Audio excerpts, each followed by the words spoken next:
नमस्कार, एनडीटीवी राजस्थान देख रहे हैं आप। मैं हूं आपके साथ शिवानी मिश्रा। टोंक दौरे के दौरान सचिन पायलट ने प्रदेश सरकार के बुधवार को पेश होने वाले बजट पर कहा कि मुझे तो इस बजट से उम्मीदें कम हैं, क्योंकि अंतरिम बजट की घोषणाएं ही सरकार पूरी नहीं कर सकी है। सरकार को फिर भी गरीब, किसान और युवाओं को ध्यान में रखकर बजट पेश करना चाहिए।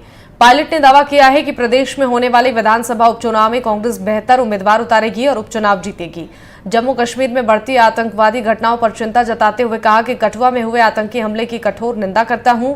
हमारे सैनिकों पर घात लगाकर किया गया यह हमला कायरता का परिचय है। हमने जवाब भी दिया, लेकिन इस तरह की घटनाएं बढ़ रही हैं, जो चिंता का विषय है। एक तरफ चीन हमारी सीमा में आकर अतिक्रमण कर रहा है, दूसरी तरफ जम्मू कश्मीर में सरकार दावा कर रही कि स्थिति सामान्य है। सुप्रीम कोर्ट के अनुसार यहां सितंबर से पहले विधानसभा चुनाव करवाने हैं। हाल ही में वहां लोकसभा चुनाव हुए हैं, उसके बावजूद एक के बाद एक हमले हो रहे हैं। कभी श्रद्धालुओं पर, कभी सैनिकों पर और कभी नागरिकों पर हमले हो रहे हैं, जो बहुत चिंता का विषय है और सरकार को सख्त कदम उठाना चाहिए। मैं इस आतंकी हमले की कठोर शब्दों में निंदा करता हूं।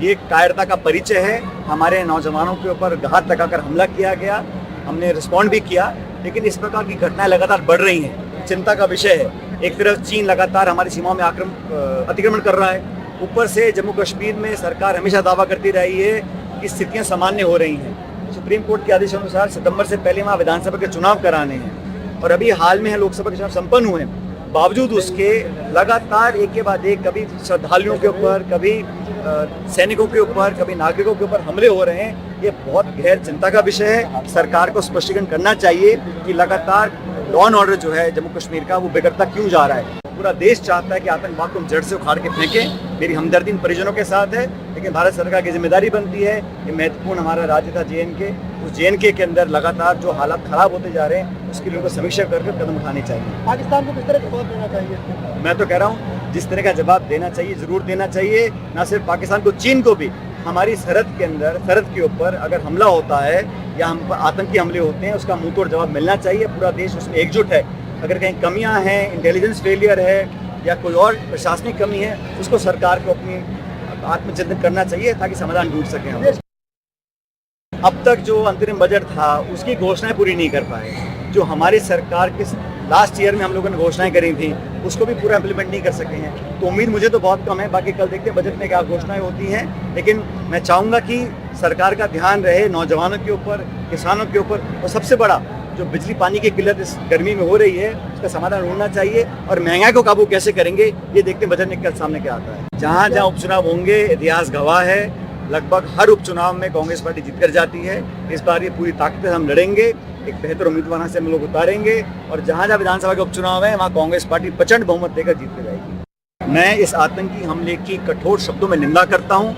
ये कायरता का परिचय है। हमारे नौजवानों के ऊपर घात लगाकर हमला किया गया, हमने रिस्पॉन्ड भी किया, लेकिन इस प्रकार की घटनाएं लगातार बढ़ रही हैं, चिंता का विषय है। एक तरफ चीन लगातार हमारी सीमाओं में अतिक्रमण कर रहा है, ऊपर से जम्मू कश्मीर में सरकार हमेशा दावा करती रही है कि स्थितियां सामान्य हो रही हैं। सुप्रीम कोर्ट के आदेशानुसार सितंबर से पहले वहाँ विधानसभा के चुनाव कराने हैं और अभी हाल में लोकसभा के चुनाव संपन्न हुए हैं। बावजूद उसके लगातार एक के बाद एक, कभी श्रद्धालुओं के ऊपर, कभी सैनिकों के ऊपर, कभी नागरिकों के ऊपर हमले हो रहे हैं। ये बहुत गहर चिंता का विषय है। सरकार को स्पष्टीकरण करना चाहिए कि लगातार लॉ एंड ऑर्डर जो है जम्मू कश्मीर का, वो बिगड़ता क्यों जा रहा है।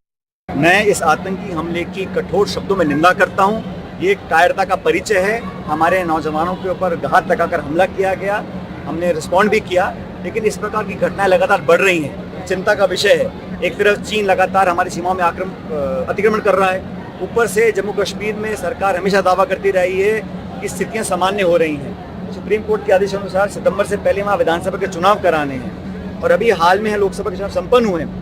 बावजूद उसके लगातार एक के बाद एक, कभी श्रद्धालुओं के ऊपर, कभी सैनिकों के ऊपर, कभी नागरिकों के ऊपर हमले हो रहे हैं। ये बहुत गहर चिंता का विषय है। सरकार को स्पष्टीकरण करना चाहिए कि लगातार लॉ एंड ऑर्डर जो है जम्मू कश्मीर का, वो बिगड़ता क्यों जा रहा है।